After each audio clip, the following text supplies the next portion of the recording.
Ngayong ibinasura na ang tatlong impeachment complaint laban kay Pangulong Benigno Aquino III, kailangang maipasa ang mga panukalang batas na nasa priority list ng administrasyon bago sumapit ang kalagitnaan ng taong 2015, ayon kay Congressman Neil Tupas Jr.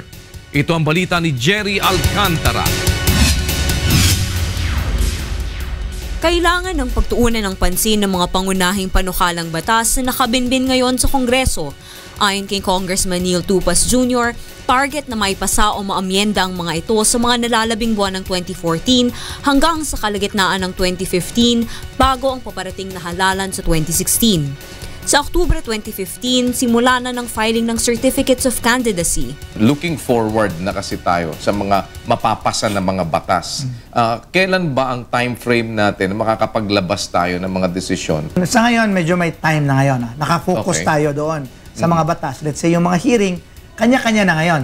Kasi tapos na yung impeachment. So yung mga ibang committees magpa-function well na talaga. So kanya-kanya na kami ngayon.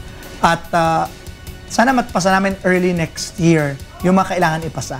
Kasi pag middle of next year, kuya, 2015, mag-uumpisa na yung init ng eleksyon eh. Diba? Mafe-feel na yon. Sometimes marami nang hiwalang quorum. So kailangan talaga kung maipasa namin ng mga batas, we have to do it this year or early next year. Paliwanag ni Tupas, naging mabigat para sa Committee on Justice ang pag-asikaso sa proseso ng impeachment.